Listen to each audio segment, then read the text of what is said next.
அக்காலத்தில் இயேசுவின் மேல் எரிய யூதர்கள் மீண்டும் கற்களை எடுத்தனர்.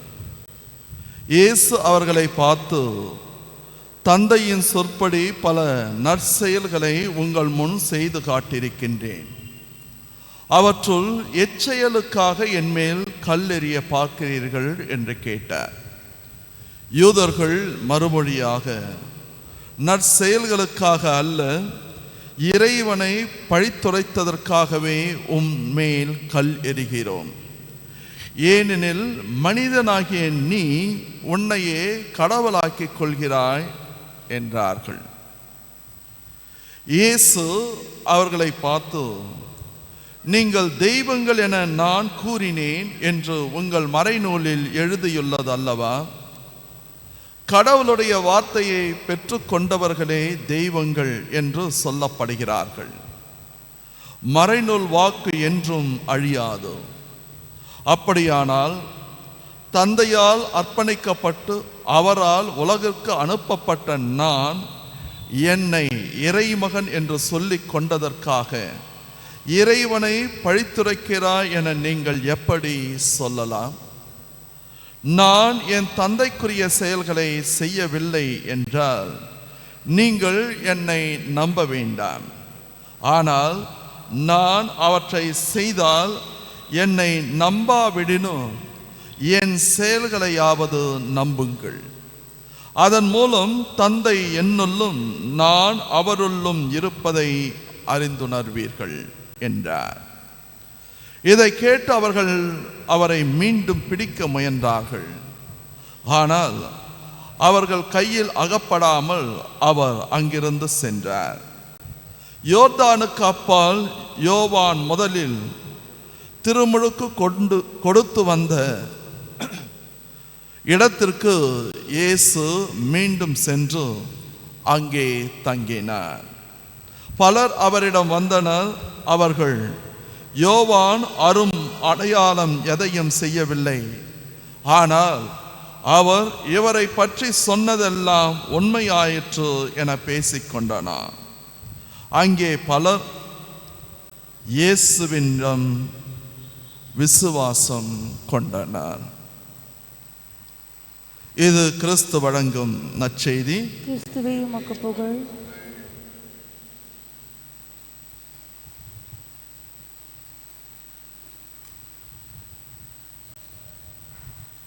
இறையேசுவில் அன்பார்ந்த சகோதர சகோதரிகளே, அது ஒரு பெரிய கிராமம். அந்த கிராமத்திலே பல கோயில்கள் இருந்தன. பெரும்பாலான மக்கள் கடவுள் மீது நம்பிக்கை கொண்டவர்களாக இருந்தார்கள். அவங்க எந்த ஒரு பணியை செய்வதாக இருந்தாலும் சரி, கடவுளுடைய பிரசன்னத்தில் சந்நிதிக்கு சென்று ஜெபம் செய்துவிட்டு எதையும் செய்கின்ற ஒரு நல்ல கடவுள் பக்தியுள்ள ஒரு பெரிய கிராமமாக இருந்தது. அப்பொழுது ஒரு நாள் ஒரு குடும்பத்திலே, பக்தியான குடும்பம், ஒரு 12 வயசு இருக்கும் ஒரு பையன் தன்னுடைய அம்மாவை இடத்திலே இப்படி சொன்னான், அம்மா, இன்னைக்கு எனக்கு லீவு. இந்த 12 வருஷத்துல நானும் பார்க்கிறேன், எல்லாரும் கடவுளை பத்தி ரொம்ப பேசுறீங்க, ரொம்ப எடுத்து சொல்றீங்க. நான் கடவுளை சந்திக்க போகின்றேன் அப்படின்ட்டு சொன்னான். அந்த அம்மா யோசிச்சாங்க, என்னடா நம்ம பையனுக்கு ஏதாச்சும் மரகிற கைண்டிடுச்சான்ட்டு. டேய், என்ன சொல்ற, புரியுதா உனக்கு? ஆமாம்மா, நீங்க எல்லாரும் வந்து எங்களுக்கு கடவுளை பத்தி பேசிட்டு இருக்கிறீங்க, கடவுள் பக்தி இருக்கணும், கடவுள் பயம் இருக்கணும், எல்லாம் சொல்லிட்டு இருக்கிறீங்க. நான் இன்றைக்கு கடவுளை சந்திக்க ஆசைப்படுகின்றேன். சரி, அதுக்கு என்ன செய்யணும்? நீ எனக்கு மதியத்துக்கு சாப்பாடு ஒன்று கட்டி கொடு. சரி, பையன் ரொம்ப சீரியஸாக தான் இருக்கிறானோ, சரிடா படுக்க போ, நாளைக்கு பார்த்துக்கலாம் அப்படின்ட்டு போய் படுக்க வச்சுட்டாங்க. மறுநாள் காலையில் ஏஞ்ச உடனே மறுபடியும் பையன் கேட்டான், அம்மா எனக்கு சாப்பாடு கட்டி கொடு. மத்தியானம் நான் கடவுளை எங்கேயாச்சும் போய் சந்திச்சுட்டு வரணும் அப்படின்னா. சரி, ரொம்ப சீரியஸாக இருக்கிறான்ட்டு அம்மாவும் ஒரு நல்ல பெரிய பேக்கெட்டில் அவன் சாப்பாடை செஞ்சு வச்சான். அப்போது அந்த பையன் சொன்னான், அம்மா 2 சாப்பாடு கட்டி கூட அப்படின்னா. ஏண்டா அப்படின்னா, சப்போஸ் நான் கடவுளை சந்திச்சேன்னா சாப்பாடு அவருக்கு கொடுக்கலாம் இல்லை அப்படின்னா. ரொம்ப விவரமாக தான் இருக்கிறான் பையன் அப்படின்ட்டு அவங்க அம்மாவும் 2 சாப்பாடு கட்டி கொடுத்தாங்க. அவன் 2 சாப்பாடு கட்டுகளையும் எடுத்து தன்னுடைய பேக்கெட்டில் வச்சுக்கிட்டு நேராக கோயிலுக்கு போனான். கோயிலில் எல்லாம் கொஞ்சம் நேரம் சுற்றி பார்த்துட்டு ஒவ்வொரு இடமா அப்படியே போயிட்டு இருந்தப்போ ஒரு மதிய வேளை அவன் ஒரு பூங்காவுக்கு சென்றான். அந்த பூங்காவிற்கு சென்ற பொழுது அவனுக்கு பசித்தது. சரி, அம்மா கட்டி கொடுத்திருக்கின்ற சாப்பாட்டை சாப்பிடலாம் அப்படின்ட்டு அந்த சாப்பாட்டை அவன் பிரிக்கின்றான். அப்போ ஒரு வாய் எடுத்து சாப்பிட செல்லுகின்ற நேரத்தில் ஒரு வயசான பாட்டி அவன் முன்னால் வந்து சிரிக்கிறாங்க. சிரித்த உடனே இவன் கேட்குறான், பாட்டி சாப்பிட்டீங்களா அப்படின்ட்டு. அப்போ அவங்க சொல்கிறாங்க, இல்லைப்பா யாரும் சாப்பாடு கொடுக்கல. சரி வாங்க நம்ம 2 பேரும் ஒன்றா உட்காந்து சாப்பிட்லாம். இல்லைப்பா நீ சாப்பிடு, ஏன்னா நீ சின்ன குழந்தை, நீ சாப்பிடு, நான் பார்த்துக்கிறேன் அப்படின்னு. இல்லை வாங்க அப்படின்னு சொல்லி தன்னுடைய பையில் இருந்த இன்னொரு பேக்கெட்டை எடுத்து அவங்க கையில் கொடுத்து சாப்பிடுங்க அப்படின்றான். அந்த அம்மா அந்த பொட்டலத்தை வாங்கிட்டு அப்படி தள்ளி போய் சாப்பிட்லான்னு போகிறப்போ இந்த பையன் சொல்கிறான், வாங்க பாட்டி இப்படியே பக்கத்தில் உட்காருங்க, உட்காந்து சாப்பிடுங்க, நம்ம 2 பேரும் பேசிக்கிட்டே சாப்பிட்லாம். அந்த அம்மாவுக்கு வந்து ஒரு மாதிரி ஆகுது பாட்டிங்க. ஏன்னா இதுவரைக்கும் அனைவரும் சாப்பாடு கொடுப்பார்கள், சாப்பாடு கொடுத்த பிறகு அனுப்பி விடுவார்களே தவிர இந்த பையன், இந்த சிறுவன் பக்கத்தில் உட்காந்து சாப்பிடு அப்படின்னு சொல்றானே அப்படின்ட்டு தயங்கி அமருகின்றார்கள். அப்பொழுது அந்த பையன் சொல்றான், பாட்டி உட்காருங்க, உட்காந்து சாப்பிடுங்க, நம்ம 2 பேரும் பேசிக்கிட்டே சாப்பிடலாம். அவர்கள் பேசிக்கிட்டே சாப்பிட ஆரம்பிக்கின்றார்கள். அந்த உரையாடல் ரொம்ப நேரம் போகுது. கிட்டத்தட்ட 1 மணி நேரத்துக்கு மேலே இவங்க சிரிச்சுக்கிட்டு பேசிக்கிட்டு அந்த அம்மா தன்னுடைய அனுபவங்களை எல்லாம் சொல்லி சிரிக்க வைத்தோ ரொம்ப சந்தோஷமாக போகின்றதோ. சாப்பாடெல்லாம் முடித்த பிறகு அங்கே கையெல்லாம் கழுவுறப்போ அந்த அம்மா இவனுடைய தலை மீது கைகளை வைத்தோ, தம்பி நீ வாழ்க்கையில் ரொம்ப நல்லா இருப்ப அப்படின்னு சொல்லிட்டு நான் வரட்டா அப்படின்ட்டு ஒரு 1.5 மணி நேரத்துக்கு அப்புறம் போகிறாங்க. போன பிறகு இவனுக்குள்ளே ஒரு சந்தோஷம், ஒரு மகிழ்ச்சி. ஏன்னா எத்தனையோ நாள் நான் சாப்பிட்டு இருக்கின்றேன், ஆனால் இது போன்ற ஒரு பகிர்வு அனுபவம் எனக்கு எங்கேயுமே கிடைக்கவில்லை என்ற ஒரு மகிழ்ச்சி. அன்னைக்கு சாயந்தரமா தன்னுடைய சைக்கிளை எடுத்துக்கொண்டு வீட்டுக்கு செல்லுகின்றான். வீட்டுக்கு செல்லுகின்ற பொழுது அவனுடைய அம்மா கேட்குறாங்க, என்னடா கடவுளை பார்த்தியா? பார்த்தாம்மா அப்படின்றான். அவங்க அம்மா யோசிக்கிறாங்க, என்னடா பையன் ஒரு மாதிரியா சொல்றானே. ஏய், நான் கேட்குற கேள்விக்கு ஒழுங்கா பதில் சொல்லு, நீ கடவுளை பார்த்தியா? ஆமா, நான் கடவுளை பார்த்தேன். எப்படி இருந்தாரு கடவுள்? கொஞ்சம் வயசானவரா இருந்தாங்க, பல்லு 2 கொட்டிட்டு இருந்தது, ஆனா ரொம்ப நல்ல பாசமா பேசினாரு. என்னடா சொல்ல வர்ற? அதன் பிறகு அவன் தன்னுடைய அனுபவத்தை சொல்லுகின்றான். அம்மா, எத்தனையோ நாட்கள் நான் உணவு சாப்பிட்டு இருக்கின்றேன், எத்தனையோ நாட்கள் நான் உணவு சாப்பிட்ட பொழுதும் எனக்கு என்றுமே ஏற்படாத ஒரு திருப்தி, ஒரு சந்தோஷம் இன்றைக்கு இருந்ததோ. ஏனென்றால் அந்த வயது முதிர்ந்த பாட்டி சாப்பிட்டு முடித்த பிறகு தன்னுடைய கைகளை கழுவிக்கொண்டு என் தலை மீது கைகளை வைத்தோ, நீ நல்லா இருப்ப அப்படின்னு சொன்னாங்க. அது போதும். நான் உண்மையாகவே அவர்களுடைய அந்த சிரிப்பில், அந்த சந்தோஷத்தில், அந்த கலந்துரையாடலில் நான் கடவுளை கண்டேன் என்று அவன் கூறுகின்றான். அன்பார்ந்தவர்களே, கடவுள் யாரு அப்படின்னு நம்ம பார்த்தோம்னா, அந்த கேள்வியை கேட்டோம்னா, இன்றைக்கு 2 காரணங்களை இயேசு கிறிஸ்து சொல்லுகின்றார். ஒன்று, என்னுடைய செயல்களை கண்டு என்னை விசுவசியுங்கள், என்னை நம்புங்கள். இரண்டாவது, என்னுடைய வார்த்தைகளை கொண்டு என்னுடைய வாழ்க்கையை தீர்மானியுங்கள். ஒருவனுடைய வாழ்க்கையை தீர்மானிப்பது இந்த 2 தான். நம்முடைய செயல்கள், நம்முடைய சொற்கள்.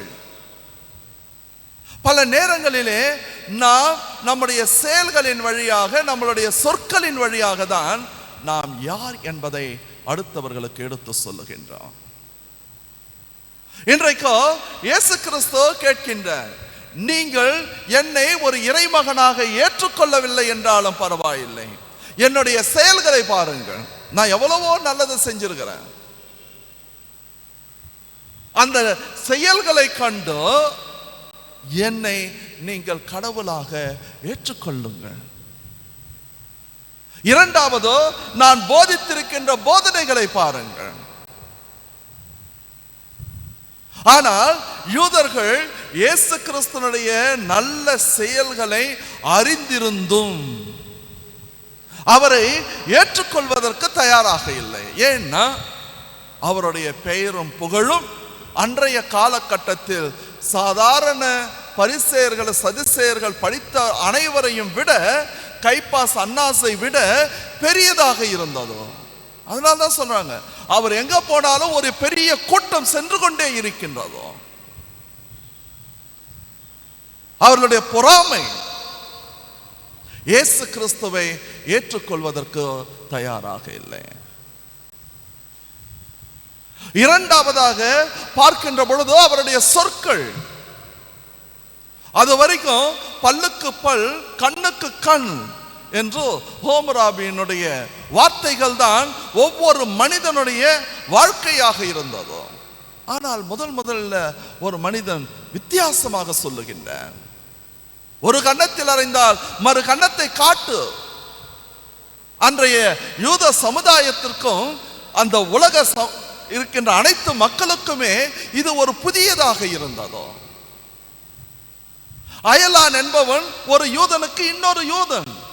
ஆனால் இயேசு கிறிஸ்து சொல்லுகின்றார், இதோ உன்னுடைய இனத்தை தாண்டி அடுத்தவர்களையும் உன்னை அயலானாக பார்க்க முயற்சி செய். உன்னுடைய உள்ளாடையை எவன் ஒருவன் கேட்கின்றானோ அவனுக்கு இருக்கிறத கொடு. ஒரு மைல் அவனோட வர சொல்றாருன்னா நீ 2 மைல் போ. என்னுடைய தந்தை நிறை உள்ளவராய் இருப்பது போல நீங்களும் நிறை உள்ளவர்களாக இருங்கள். மன்னியுங்கள், மன்னிக்கப்படுவீர்கள். எந்த அளவையால் நீங்கள் அளக்கின்றீர்களோ அதே அளவையால் உங்களுக்கு இன்னும் அதிகமாக சேர்த்து கொடுக்கப்படும். இந்த வார்த்தைகள் எல்லாமே புதியதாக இருந்ததோ. புதியதாக இருந்த பொழுதோ அதை அவர்கள் வித்தியாசமாக பார்த்தார்கள். அதனால்தான் இயேசு கிறிஸ்து சொல்லுகின்றார், என்னுடைய செயல்களும் நன்றாக இருக்கின்றன, என்னுடைய சொற்களும் நன்றாக இருக்கின்றன. அதன் பிறகு இதுக்கு மேல நீ என்னத்த கடவுளை தேட போற? அப்பொழுதுதான் அனைவரும் சொல்லுகின்றார்கள், ஸ்நானக அருளப்பர் அருள் அடையாளம் எதையும் செய்யவில்லை, ஆனால் அவர் இவரை பற்றி சொன்னதெல்லாம் உண்மையாயிற்று. ஏன்னா அன்றைய காலகட்டத்திலே ஸ்நானக அருளப்பர் ஒரு மாபெரும் தீர்க்கதரிசியாக ஏற்றுக்கொள்ளப்பட்டவர், இறைவாக்கினராக பார்க்கப்பட்டவர். அவரே இவரை பத்தி என்ன சொன்னாரோ அது எல்லாமே உண்மையாயிற்று என்று சொல்லி பல இயேசு கிறிஸ்துவில் நம்பிக்கை கொள்கின்றார்கள், விசுவாசம் கொள்கின்றார்கள். இந்த தவக்காலத்தில் நாம் யோசித்து பார்க்க வேண்டியது இதுதான். நம்முடைய செயல்கள் எப்படி இருக்கு? ஏழைங்க, எளியவங்க, நம்மளை தேடி வர்றாங்கன்னா சும்மா கத்திட்டு இருக்கக்கூடாது. அவங்கள பார்த்து மனிதாபிமானம் இல்லாமல் கத்தக்கூடாது. முடிந்தால் அவர்களுக்கு செய்வோம், இல்லை என்றால் பண்பாக பேசி அன்பாக பேசி இன்னொரு முறை வாங்க அப்படின்னு சொல்லி அனுப்புவோம். அதுதான் ஒரு மனிதனுக்குரிய மனுஷிக்குரிய ஒரு செயல், ஒரு பண்பு. பல நேரத்தில் அது இல்லறத்தாராக இருந்தாலும் சரி, துறவரத்தாராக இருந்தாலும் சரி, அராஜகத்தையும் அநியாயத்தையும் அக்கிரமத்தையும் திமிரையும் அங்க காட்டக்கூடாது. வருகின்ற மக்களுக்கு அன்பையும் ஆசீர்வாதத்தையும் நிறைவினையும் நாம் காட்ட வேண்டும். அதுதான் ரொம்ப ரொம்ப முக்கியம். கடவுள் வேற எங்கேயும் இல்லை, நம்மளுடைய செயல்களில் தான் இருக்கின்ற. எப்போ பார்த்தாலும் சண்டை போட்டு இருக்கிறது, எப்போ பார்த்தாலும் கத்தின்னு இருக்கிறது, எப்போ பார்த்தாலும் அடுத்தவர்களுடைய குறைகளை சொல்லிக் கொண்டிருப்பது, அதல்ல மனித வாழ்க்கை.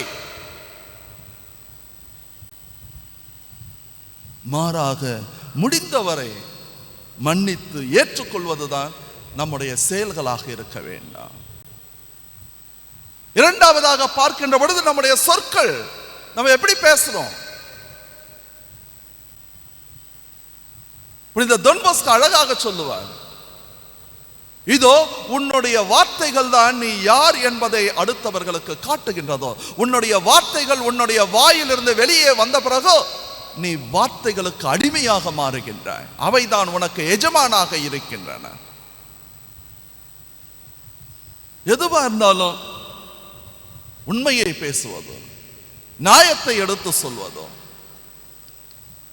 பல நேரங்களிலே நம்ம பேசுறது ஒண்ணு, செய்யறது ஒண்ணு. பல நேரத்தில் நான் சொல்றதுதான் எல்லாம் என்கின்ற கர்வம், ஆணவம், திமிர் நம்ம இடத்துல அதிகமாக இருக்கின்றது. ஆகையால் இன்று இயேசு கிறிஸ்து கூறுகின்ற அந்த இரண்டு, கடவுள் என்பவர் தன்னுடைய செயல்களின் வழியாக வெளிப்படுத்தினார், இரண்டாவது தன்னுடைய சொற்களின் வழியாக வெளிப்படுத்தினார். இந்த தவக்காலத்தில் நாம் நல்ல கிறிஸ்துவர்கள், நல்ல மனிதர்கள், நல்ல மனுஷிகள் என்றால் நம்முடைய செயல்கள் ஆண்டவரை வெளிப்படுத்துகின்ற செயல்களாக இருக்க வேண்டாம். நம்முடைய சொற்கள் ஆண்டவரை வெளிப்படுத்துகின்ற சொற்களாக இருக்க வேண்டாம். எப்பொழுதோ இந்த இரண்டும் சரியாக இருக்கின்றனவோ, எரேமியா சிறைவாக்கினர் கூறுகின்ற வார்த்தைகள், என்னுடைய வழக்கை ஆண்டவரிடத்தில் எடுத்து சென்றேன், ஆண்டவர் என்னுடைய கூக்குரலை கேட்டார். என்னுடைய சொற்களும் என்னுடைய செயல்களும் சரியாக இருந்து நான் ஆண்டவரிடத்தில் எதை எடுத்துட்டு போனாலும், எத்தனை முடிச்சுகளை எடுத்துக்கொண்டு போனாலும், எத்தனை கஷ்டங்களை எடுத்துக்கிட்டு போனாலும் ஆண்டவர் எனக்கு செவி மடுப்பார். அதான் ரொம்ப அருமையான வாசகம். புனித இறைவாக்கினர் எரேமியாஸ் பல துன்பங்களை அனுபவித்தார். ஆனால் அவர் எல்லாத்தையும் போயிட்டு அந்த கடவுளிடத்தில் தான் கொட்டினார். இன்றைக்கு நாமும் இதை செய்வோம். கண்டிப்பாக இந்த தவக்காலம் ஆசீர்வாதத்தின் காலமாக நமக்கு அமையும்.